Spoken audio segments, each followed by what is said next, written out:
Hello everyone. Last time हम discuss कर रहे थे फोटो इलेक्ट्रिक इफेक्ट क्या होता है। आज हम उसी को कंटिन्यू करेंगे। तो फोटो इलेक्ट्रिक इफेक्ट क्या था? जब हम लाइट को किसी भी मेटल के सरफेस के ऊपर फॉल करवा रहे थे तो वहां से जो इलेक्ट्रॉन है वो इजेक्ट हो रहा था। इसी फेनोमेना को क्या बोलते हैं? Photo electric effect. अब हमने ये देखा था कि लाइट की जो सूटेबल फ्रीक्वेंसी वाली लाइट होती है वो फॉल होगी, तभी जो इलेक्ट्रॉन है वो इजेक्ट हो पाएगा। तो इससे इसके एक्सपेरिमेंटल जो स्टडीज हमने करी है फोटो इलेक्ट्रिक इफेक्ट की डिफरेंट डिफरेंट कंडीशंस पे, उससे हमें कुछ ऑब्जर्वेशंस देखने को मिली हैं। वो ऑब्जर्वेशंस क्या है? फर्स्ट ये है कि जो लाइट जब इसके ऊपर इंसिडेंट होगी मैटर के सरफेस के ऊपर, इलेक्ट्रॉन जो है वो रिलीज होगा, तो इसके बीच में कोई भी टाइम गैप नहीं है। मतलब जितना जैसे ही क्या होगा, जो लाइट है वो फॉल होगी मेटल के सरफेस के ऊपर, उतना उसी टाइम क्या होगा, इलेक्ट्रॉन जो इजेक्ट हो जाएगा। इसके बीच में कोई टाइम पीरियड नहीं है, कि टाइम गैप नहीं है कि पहले जो लाइट सरफेस के ऊपर आके फॉल होगी उसके बाद इलेक्ट्रॉन जो है वो थोड़े टाइम के बाद इजेक्ट होगा। इंस्टेंट होता है वहां पे कि क्या होता है कि जैसे ही लाइट फॉल होती है वैसे ही इलेक्ट्रॉन जो वो इजेक्ट हो जाता है। तो इसके बीच में कोई भी टाइम नहीं होता, टाइम गैप नहीं होता बीच में। सेकेंड ऑब्जर्वेशन ये है कि क्या होता है कि हर एक मेटल के लिए, यहाँ पे हम स्ट्राइक किसके ऊपर करवा रहे हैं? मेटल के सरफेस के ऊपर। तो हर एक जो मेटल होगी, डिफरेंट डिफरेंट जो मेटल्स होती हैं उनमें कुछ सर्टेन मिनिमम फ्रीक्वेंसी की जरूरत पड़ती है। लाइट जब गिरेगी तो हमने बोला सूटेबल फ्रीक्वेंसी की लाइट गिरेगी, फॉल होगी, तभी जाके इलेक्ट्रॉन इजेक्ट होगा। तो क्या होना चाहिए कि certain minimum frequency of light की जरूरत होती है।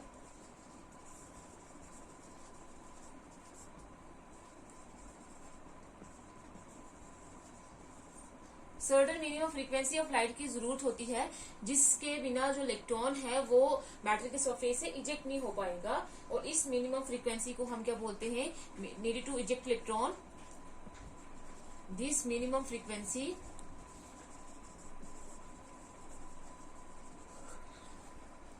इज नोन एज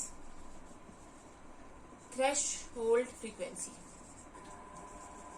जिसको हम रिप्रेजेंट करते हैं न्यू नॉट से। तो हमने क्या बोला है कि हर एक मेटल के लिए, डिफरेंट डिफरेंट मेटल्स के लिए कुछ सर्टेन मिनिमम फ्रीक्वेंसी की जरूरत पड़ती है इलेक्ट्रॉन को इजेक्ट करने के लिए। इस मिनिमम फ्रीक्वेंसी को हम क्या बोलते हैं? थ्रेशहोल्ड फ्रीक्वेंसी, और इसको हम रिप्रेजेंट करते हैं म्यू नॉट से। तो लाइट अगर जब गिरेगी तो सपोज करते हैं उसकी फ्रीक्वेंसी म्यू थी। अब जो न्यू अगर फ्रीक्वेंसी की लाइट जो है वो गिर रही है, तो अगर ये न्यू जो है वो न्यू नॉट से कम होगी तो इलेक्ट्रॉन जो है वो इजेक्ट नहीं हो पाएगा।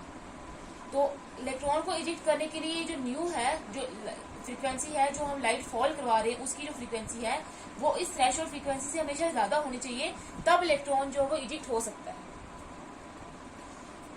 तो अगर लाइट की जो फ्रीक्वेंसी है वो इस न्यू नॉट से, इस थ्रेशहोल्ड फ्रीक्वेंसी से कम है, जो हमें चाहिए मिनिमम फ्रीक्वेंसी चाहिए जो इलेक्ट्रॉन को इजेक्ट करने के लिए, अगर वो उससे कम है तो क्या होगा? ये डिफिकल्ट होगा कि जो इलेक्ट्रॉन है वो इजेक्ट नहीं कर पाएगा, चाहे जितने मर्जी समय तक, कितने मर्जी समय तक लाइट जो है वो हम फॉल करवाते रहेंगे। जब तक वो फ्रीक्वेंसी इससे ज्यादा नहीं होगी तब तक कोई भी जो इलेक्ट्रॉन है वो इजेक्ट नहीं हो पाएगा। और कितनी ज्यादा वो इंटेंसिटी की लाइट होगी उससे भी कोई फर्क नहीं पड़ता, जब तक क्या होगा, फ्रीक्वेंसी जो है म्यू वो म्यू नॉट से ज्यादा नहीं होगी। चाहे जितनी मर्जी इंटेंसिटी वाली लाइट होगी, चाहे जितने लंबे समय तक हम उस पर फॉल करवाते रहेंगे, तभी भी कोई असर नहीं होगा, जब तक क्या होगा, जो म्यू नॉट है उससे म्यू जो है वो ज्यादा नहीं होगी। अब अकॉर्डिंग टू आइंस्टाइन, जब एक लाइट जो है, लाइट के अंदर पैकेट्स ऑफ एनर्जीज होती हैं जिनको हम फोटोन बोलते हैं। फोटोन का मतलब क्या होता है? पैकेट्स ऑफ एनर्जी जो लाइट के अंदर प्रेजेंट होते हैं। जब ये फोटोन जिनकी एनर्जी होती है E is equal to h nu, ये यहाँ पे एनर्जी होती है, एच जो है वो प्लैंक्स कांस्टेंट होता है, और म्यू जो होती है वो फ्रीक्वेंसी होती है। तो ये जो लाइट है जिसके अंदर पैकेट्स ऑफ एनर्जी होती है फोटोन, ये जो फोटोन जो है जिनके पास एनर्जी होती है एच म्यू, जब ये मैटर के सरफेस के ऊपर स्ट्राइक करते हैं, लाइट ही है लेकिन लाइट के अंदर हमने पैकेट्स ऑफ एनर्जी ली है जिनको फोटोन बोल रहे हैं, जब वो मैटर के सरफेस के ऊपर स्ट्राइक करेंगे, इलेक्ट्रॉन क्या होगा? इलेक्ट्रॉन इजेक्ट हो जाएगा। इलेक्ट्रॉन जो है वो इजेक्ट हो जाएगा। अब हमने क्या बोला है कि इलेक्ट्रॉन तब इजेक्ट होगा जब म्यू जो है वो न्यू नॉट से क्या होगी? ज्यादा होगी। तो अगर जो इंसिडेंट फोटोन है उसकी एनर्जी एच न्यू है, तो जो हमारे पास एनर्जी जो थ्रेशोल्ड फ्रीक्वेंसी की कॉरेस्पॉन्ड जो एनर्जी होगी उसको हम क्या बोलेंगे, थ्रेशोल्ड एनर्जी। और वो जो मिनिमम एनर्जी चाहिए होगी इलेक्ट्रॉन को इजेक्ट करने के लिए, अगर थ्रेशोल्ड फ्रीक्वेंसी न्यू नॉट है तो थ्रेशोल्ड एनर्जी किसके बराबर हो जाएगी, एच न्यू नॉट, क्योंकि एनर्जी किसके बराबर होती है, एच न्यू के बराबर होती है। तो अगर हमारे पास थ्रेशोल्ड फ्रीक्वेंसी जो है न्यू नॉट के बराबर है तो थ्रेशोल्ड एनर्जी किसके बराबर हो जाएगी, एच न्यू नॉट। तो जब फोटोन इंसिडेंट करेगा मेटल के सरफेस के ऊपर तो इलेक्ट्रॉन को इजेक्ट करेगा, और पहले वो एनर्जी कितनी लेकर आया था, एच न्यू नॉट, उसमें से जो एनर्जी उसने कितनी यूज करी है, एच न्यू उसने एनर्जी लेकर आया था और उसने यूज करी है इलेक्ट्रॉन को इजेक्ट करने के लिए एच न्यू नॉट, और बाकी जो एनर्जी जो बची है वो हो जाएगी उस इलेक्ट्रॉन की काइनेटिक एनर्जी, क्योंकि इलेक्ट्रॉन जब इजेक्ट होगा तो वो इंस्टेंटली उसी टाइम पे साइमल्टेनियसली इजेक्ट होगा और वो मोशन में होगा, थोड़ा मोशन में होगा, और जो एनर्जी मोशन की वजह से आती है वो काइनेटिक एनर्जी की वजह से आती है। तो कुछ जो एनर्जी जब photon H nu not energy लेकर आया है उसमें से जो एनर्जी थ्रेशोल्ड एनर्जी जो इलेक्ट्रॉन को इजेक्ट करने के काम आएगी, उसके बाद जो एनर्जी बचेगी वो क्या हो जाएगी, काइनेटिक एनर्जी की तरह इलेक्ट्रॉन के अंदर चल जाएगी। तो टोटल एनर्जी किसके बाद हो जाएगी, जो एनर्जी हमने क्या किया है इलेक्ट्रॉन को दी है थ्रेशोल्ड एनर्जी, वो क्या हो जाएगी, एच न्यू नॉट प्लस क्या बच जाएगी उसके अंदर काइनेटिक एनर्जी। ये किसके बराबर है, एच न्यू के बराबर है, is equal to h nu naught plus kinetic energy. अब अगर हम काइनेटिक एनर्जी यहाँ से कैलकुलेट करिए, काइनेटिक एनर्जी किसके बराबर होती है, 1/2 mv², m होता है मास, v होती है वेलोसिटी, इज इक्वल टू क्या हो जाएगा हमारे पास, H nu minus H nu naught, या फिर हम ऐसे लिखेंगे 1/2 mv², एच कॉमन आ जाएगा, अंदर आ जाएगा न्यू माइनस न्यू, ये होगी हमारे पास काइनेटिक एनर्जी। अब इस ये थ्रेशोल्ड फ्रीक्वेंसी है हमारे पास, ये थ्रेशोल्ड जो एनर्जी है इसको हम वर्क फंक्शन भी बोलते हैं, वर्क फंक्शन W नॉट। इसको वर्क फंक्शन इसलिए बोलते हैं क्योंकि ये एनर्जी देने के बाद इलेक्ट्रॉन कुछ काम कर रहा है, तो इसलिए हम इसको क्या बोलते हैं, वर्क फंक्शन भी बोलते हैं। तो जो नेक्स्ट ऑब्जर्वेशन ये है कि अब हमने क्या देखा है कि काइनेटिक एनर्जी जो है वो किसके ऊपर डिपेंड करेगी, यहाँ से ये पता चलता है कि जो काइनेटिक एनर्जी होगी इजेक्टिव इलेक्ट्रॉन की वो डायरेक्टली प्रोपोर्शनल होगी किसके, जो फ्रीक्वेंसी होगी ऑफ इंसिडेंट रेडिएशन, और उसका इंटेंसिटी पे कोई भी इफेक्ट नहीं होगा, इंटेंसिटी पे वो इंडिपेंडेंट होगी। अब ये इंसिडेंट रेडिएशन की फ्रीक्वेंसी के ऊपर डिपेंड क्यों करेगी, इंसिडेंट रेडिएशन का मतलब है जो लाइट इसके ऊपर मेटल के सरफेस के ऊपर फॉल करेगी। अब जितना हमने बोला है कि जितनी फ्रीक्वेंसी से, अगर हमारे पास हमने क्या बोला है कि जो फ्रीक्वेंसी लाइट की अगर न्यू है तो उसमें से मिनिमम फ्रीक्वेंसी जो इलेक्ट्रॉन को इजेक्ट करने की जरूरत है वो है न्यू नॉट, और बाकी जितनी भी एनर्जी बचेगी वो काइनेटिक एनर्जी होगी। तो जितनी ज्यादा ये वाली फ्रीक्वेंसी होगी लाइट की, उसमें से जो थ्रेशोल्ड फ्रीक्वेंसी होगी, थ्रेशोल्ड फ्रीक्वेंसी तो उतनी ही चाहिए होगी जितनी मैटर को इलेक्ट्रॉन को इजेक्ट करने के लिए चाहिए होगी, वो तो उतनी ही यूज करेगा, बाकी जितनी भी बचेगी वो काइनेटिक एनर्जी बच जाएगी। तो जितनी ज्यादा ये फ्रीक्वेंसी होगी उतनी ज्यादा क्या होगी, काइनेटिक एनर्जी होगी। इसलिए हम बोलते हैं कि जो हमारे पास काइनेटिक एनर्जी होती है इजेक्टेड इलेक्ट्रॉन की वो डिपेंड करती है कि इंसिडेंट लाइट की, इंसिडेंट रेडिएशन की फ्रीक्वेंसी कितनी है, और वो इंटेंसिटी पे डिपेंड नहीं करती है। अब हमारे पास यहाँ पे दो चीजें आ गई है, फ्रीक्वेंसी और इंटेंसिटी। फ्रीक्वेंसी हमारे पास होती है, फ्रीक्वेंसी चेंज करने का मतलब होता है कि रेडिएशन को चेंज करना, फ्रीक्वेंसी चेंज करेंगे तो रेडिएशन का कलर चेंज होगा। लेकिन इंटेंसिटी का मतलब होता है ब्राइटनेस चेंज करना।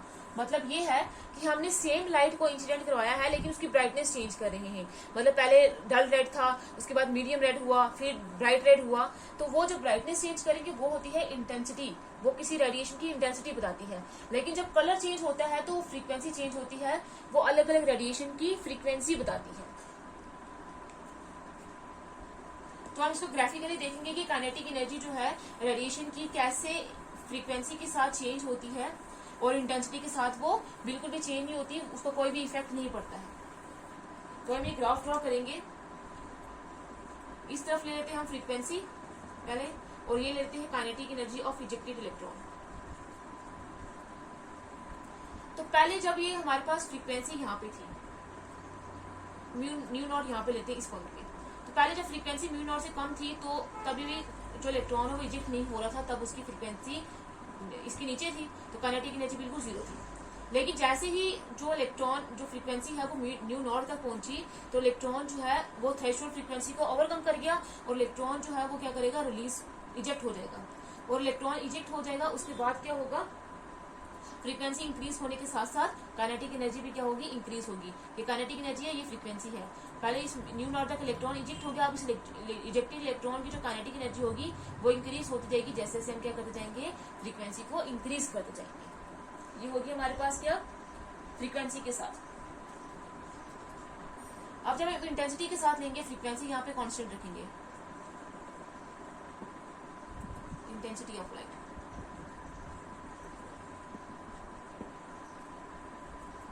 यहाँ पे हो गया kinetic energy of ejected electron.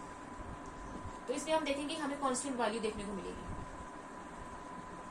Constant value देखने को इसलिए मिली है क्योंकि इंटेंसिटी का काइनेटिक एनर्जी के जो होती है इजेक्टेड इलेक्ट्रॉन की काइनेटिक एनर्जी, उस पर कोई इफेक्ट ही नहीं होता है।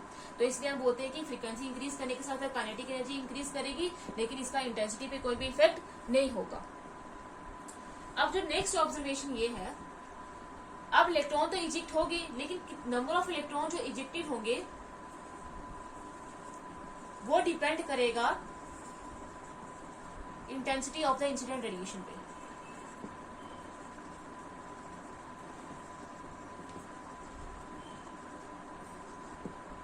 और उस फ्रीक्वेंसी पे इंडिपेंडेंट होगा एंड नॉट डिपेंड अपॉन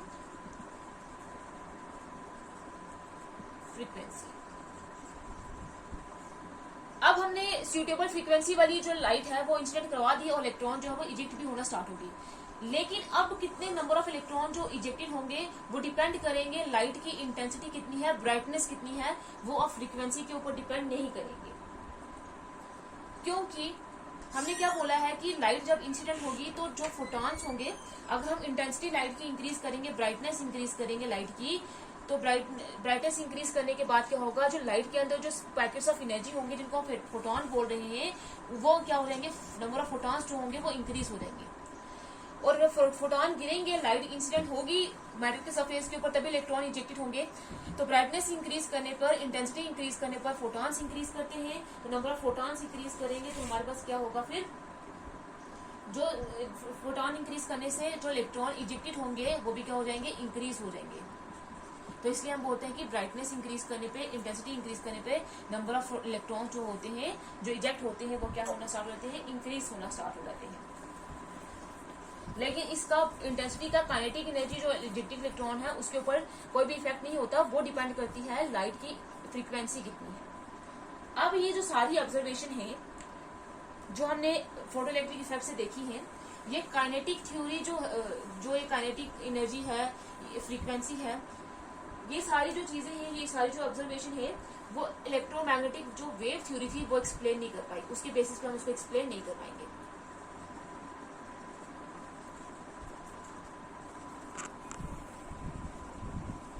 जो इलेक्ट्रोमैग्नेटिक वेव थ्योरी थी वो इन सभी ऑब्जर्वेशन को एक्सप्लेन नहीं कर पाई, क्योंकि according to electromagnetic wave theory जो हमारे पास एनर्जी होती है वो डिपेंड करेगी, एनर्जी जो बीम की है वो डिपेंड करेगी, एनर्जी या लाइट की है वो डिपेंड करेगी जितनी लाइट की ब्राइटनेस होगी, ब्राइटनेस ऑफ लाइट। या फिर हम दूसरी तरफ बोले कि जो हमारे पास काइनेटिक जो नंबर ऑफ इलेक्ट्रॉन इजेक्टेड होंगे प्लस जो काइनेटिक एनर्जी होगी इजेक्टेड इलेक्ट्रॉन की, वो डिपेंड करेगी किस पे, ब्राइटनेस ऑफ लाइट पे, मतलब इंटेंसिटी पे, according to electromagnetic wave theory. लेकिन अभी हमने क्या डिस्कस किया है कि जो नंबर ऑफ इलेक्ट्रॉन इजेक्टेड होते हैं वो तो ब्राइटनेस पे डिपेंड करते हैं, लेकिन काइनेटिक एनर्जी जो इजेक्टेड इलेक्ट्रॉन की है वो फ्रीक्वेंसी पर डिपेंड करेगी। ये सारी चीजें जो है वो इलेक्ट्रोमैग्नेटिक वेव थ्योरी नहीं एक्सप्लेन कर पाई, इसलिए हम बोलते हैं कि जो लाइट का वेव नेचर होने के साथ साथ लाइट का पार्टिकल नेचर भी होता है। हम इसको एग्जाम्पल लेके समझते हैं। जैसे हमारे पास एक पोटाशियम मेटल की सरफेस लिया हमने, तो उसमें हम रेड लाइट की जो लाइट है वो इंसिडेंट करवा रहे हैं, जिसकी फ्रीक्वेंसी क्या होती है, nu is equal to 4.32 4.6 into 10⁴ second inverse. ये होती है रेड लाइट की फ्रीक्वेंसी। जब हमने इस पोटाशियम के ऊपर, पोटाशियम के मेटल के सरफेस के ऊपर इसको इंसिडेंट करवाया, इन रेड लाइट की फ्रीक्वेंसी इतनी थी और हमने इसकी इंटेंसिटी जो है वो कोई भी ली, इंटेंसिटी मतलब कोई भी हो, लेकिन फ्रीक्वेंसी जब हमने इतनी ली, जब उसको हमने पोटाशियम की मेटल के सरफेस के ऊपर इंसिडेंट करवाया तो देखा लॉन्ग टाइम तक, लंबे टाइम तक हम इस रेड लाइट को इंसिडेंट करवाते रहे, लेकिन जो इलेक्ट्रॉन है वो इजेक्ट नहीं हुए, इलेक्ट्रॉन नॉट इजेक्टेड। लेकिन जैसे ही हमने इसमें येलो लाइट इंसिडेंट करवाई, येलो लाइट फॉल करवाई, जिसकी फ्रीक्वेंसी होती है हमारे पास 5.1 to 5.2 इंटू 10⁻⁴ सेकेंड इनवर्स। जैसे हमने येलो लाइट फॉल करवाई जिसकी ब्राइटनेस जो इंटेंसिटी कम थी, तो उसको जब हमने फॉल करवाया तो जो इलेक्ट्रॉन है वो इजेक्ट हो गया। अब येलो लाइट फॉल कराने पे इलेक्ट्रॉन जो है इजेक्ट क्यों हुआ? क्योंकि हमारे पास जो पोटेशियम मेटल होती है इसकी जो थ्रेशोल्ड फ्रीक्वेंसी होती है, जो इसको चाहिए होती है इलेक्ट्रॉन को इजेक्ट करने के लिए, वो हमारे पास किसके बराबर होती है? Threshold frequency 5.0 into 10⁻⁴ second inverse. अब ये जो थ्रेशोल्ड फ्रीक्वेंसी है, इससे ये जो येलो लाइट की फ्रीक्वेंसी है वो ज्यादा है, तो ज्यादा होने की वजह से इसने इसको ओवरकम कर लिया, तो थ्रेशोल्ड फ्रीक्वेंसी इसको दे दी जितनी इसको जरूरत थी और इलेक्ट्रॉन जो वो इजेक्ट हो गया। लेकिन लेड लाइट की जो फ्रीक्वेंसी थी वो थ्रेशोल्ड फ्रीक्वेंसी से कम थी, तभी इलेक्ट्रॉन जो वो इजेक्ट नहीं हुआ। तो यहाँ से हम ये देख सकते हैं कि जो काइनेटिक एनर्जी या जो इलेक्ट्रॉन इजेक्ट होगा वो किसके ऊपर डिपेंड करेगा कि लाइट की फ्रीक्वेंसी हमने कितनी दी है। तो जो नंबर ऑफ इलेक्ट्रॉन इंजेक्टेड होंगे वो डिपेंड करेंगे कि लाइट की इंटेंसिटी कितनी है, क्योंकि जितनी ज्यादा इंटेंसिटी होगी उतनी ज्यादा फोटॉन्स होंगे, तो फोटॉन्स इंक्रीज होंगे तो हमारे पास नंबर ऑफ इलेक्ट्रॉन्स जो इंजेक्टेड होंगे वो भी क्या करेंगे? इंक्रीज करेंगे। तो ये था हमारे पास फोटो इलेक्ट्रिक इफेक्ट। जब हम कोई भी सुटेबल फ्रीक्वेंसी की लाइट इंसिडेंट करवाएंगे मेटल के सरफेस के ऊपर, तो इलेक्ट्रॉन जो है वो क्या होंगे? फिर इजेक्ट होंगे।